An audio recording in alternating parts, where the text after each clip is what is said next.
গানের ভিউ কমে যাওয়াতে ইগলস কমেডিতে পারফর্ম করতে আসছে আসার রহমান নাজিম।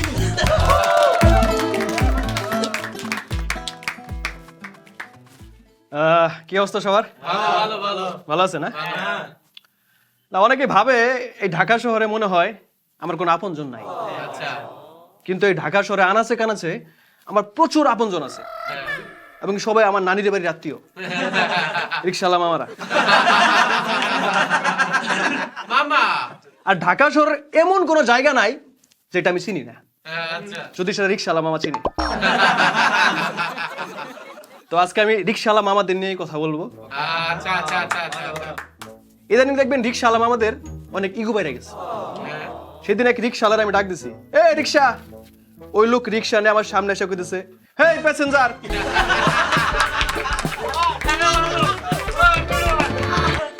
বলে চলে গেছে। তা আমারও তো ইগো কম নাই। পরদিন যা ওই শালা রিকশাওয়ালাদের আমি খুঁজে পাইছি। আমি বললাম, মামা যাবেন? কয় হ্যাঁ যাবো। তাহলে যান, খারাপ হয়েছেন কেন? পাশে আরেকটা রিক্সা ছিল, আরে বলছি মামা যাবেন?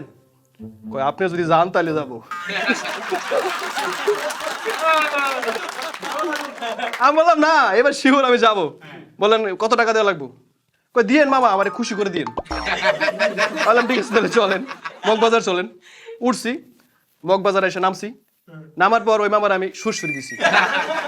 মামা হাসতে স্যার, মামা কি করলেন? আরে কি করলেন? আপনারা খুশি করে দিলাম।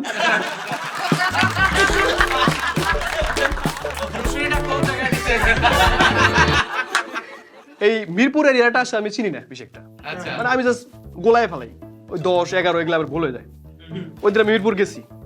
মিরপুর যাওয়ার পর আমি আবার জানি যে যদি আমি এমন ভাবে বুঝাই যে আমি মিরপুর চিনি না, রিক্সাওয়ালা কিন্তু ভাড়া ডাবল করে চাইবো। আমি বললাম এমন ভাবে যাবো যাতে রিক্সাওয়ালা না বুঝে যে হচ্ছে আমি চিনি না জায়গাটা। আমি যাই রিক্সাওয়ালা মামারে গেছি, মামা মিরপুর 10 যাবেন? কয় যাবো। বললাম ভাড়া কত? কয় মামা ভাড়া তো 60 টাকা। আমি বললাম আমার লোকে ফাইজলামি করেন? এই মিরপুর 10 আমার খালার বাড়ি। আমি মাসে 4-5 বার করে এই জায়গায় আসি। আর এই জায়গার ভাড়া এত কোনোদিন হওয়ারই কথা না। এই জায়গার ভাড়া হাইস্ট করে 30 টাকা। ওই মামা কইতেছে 30 টাকায় নিমো, তাহলে ভাড়াটা আগে দেওয়া লাগবে। আমি বললাম ঠিক আছে, এই নেন ভাড়া। ওই রিক্সাওয়ালা মামা আমারে কয় যে জায়গায় দাঁড়ায় আছেন এটাই মিরপুর 10।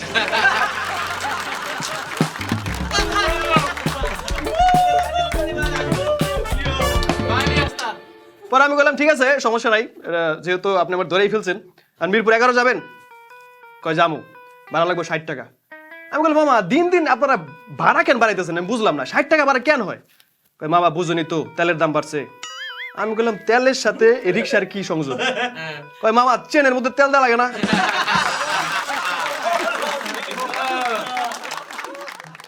আমি বললাম ঠিক আছে, তাই যেহেতু নিবেনি ভাড়া বেশি চলেন। এই সময় মতো করছে কি, মামা পকেট থেকে একটা মোবাইল বের করছে। মোবাইল বের করে কি যেন কি দেখলো, দেখে কয় মামা ভাড়া 100। আমি বললাম কি মামা, কোথাও কি কোনো হরতাল ডাক দিছে না বৃষ্টি বুষ্টি নামছে?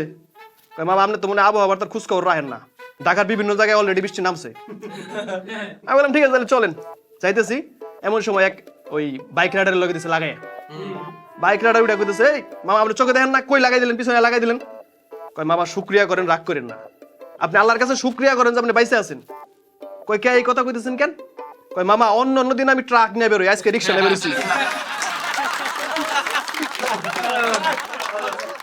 আমি বললাম মামা আপনি কি মিরপুর 11 চিনেন? কয় না মিরপুর 11 তো মামা চিনি না। আমি বললাম আচ্ছা সমস্যা নাই, আমি গুগল ম্যাপ করে বলতেছি ওইদিকে, ওই গুগল ম্যাপ অনুযায়ী চলেন। পর গুগল বের করছি, বের করে বলছি বাইরে যান, ডানে যান, সুজা যান। সুজা যায় পড়ছি ট্রেনের মধ্যে। আমরা পড়ার সাথে সাথে আরো একটা রিক্সা প্যাসেঞ্জার সহ আমাদের কাছে এসে পড়ছে। আমি বললাম মামা আপনারাও কি গুগল ম্যাপ দেখে আসছেন? আপনি বুঝলেন?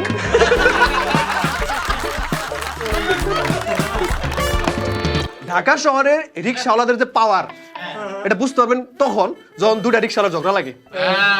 সেদিন এক রিক্সার মধ্যে উঠছি, ওঠার পর ওই রিক্সাওয়ালা যা করছে আরো রিক্সাওয়ালা লাগাই দিছে। লাগাই দেওয়ার পর ওই রিক্সাওয়ালা কইতেছে, এই তুই কার লগে লাগাইছিস, তুই আমার চিনস? আরেকজন কইতেছে তুই কার লগে কথা কইছিস, তুই আমার চিনস? আমি মনে মনে কই কি পাওয়ারফুল রিক্সাওয়ালার রিক্সায় চললাম। পরে বলছে এই ঢাকা শহর আমি 20 বছর ধরে রিক্সা চালাই, আরেকজন কয় ঢাকা শহর আমি 25 বছর ধরে রিক্সা চালাই।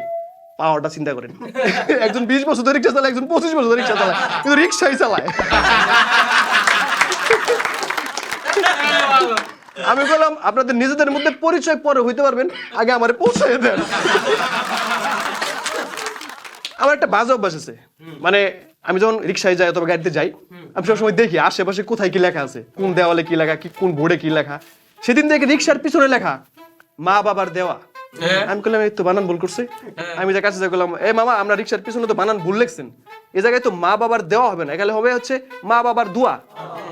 ওই রিক্সাওয়ালা মামা কয় না মামা এটা ঠিকই আছে, এখানে মা বাবার দেওয়াই হবে। আমি এসএসসিতে ফেল করার পর আব্বা মা কিনা দিছে। এরকম ঘটনা আমার সাথে ঘটছিল। আমি এসএসসিতে একটু খারাপ রেজাল্ট করছিলাম, ফেল করি নাই কিন্তু পাস করছিলাম তাই না। পরে আমার আব্বা আমার এসে কইতেছে এটা তুই কি রেজাল্ট করলি কত? করিম সাহেবের মেয়া এ প্লাস পাইছে, করিম সাহেব রিক্সা চালায়। রহিম সাহেবের পোলা এ প্লাস পাইছে, সে রিক্সা চালায়। আমি বললাম এখানে আমার কি দোষ, তুমি রিক্সা চালাও না দেখে আমার দোষ?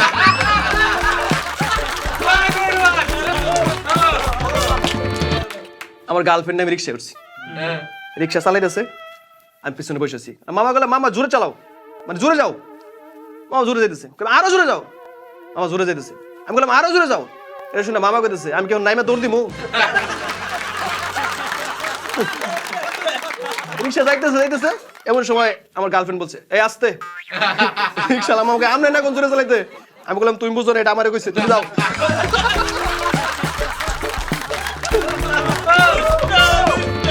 তো রিক্সাওয়ালা আমাদের নিয়ে আমরা যা বললাম এতক্ষণ আমি বললাম, আসলে এই বিষয়টা অনেকটা কাল্পনিক, এরকম আসলে ঘটে না। রিক্সাওয়ালা যারা রিক্সা যারা চালায় এরা জীবিকার তাগিদে চালায়, এদেরও একটা লাইফ আছে, সংসার আছে। তো আমরা কখনো রিক্সাওয়ালাদের সাথে খারাপ ব্যবহার করবো না, সবসময় ভালো ব্যবহার করার চেষ্টা করবো, এবং কি তাদের একটা জীবন আছে এটা সবসময় আমরা মাথায় রাখবো। সবাই ভালো থাকবেন, সুস্থ থাকবেন, থ্যাংক ইউ।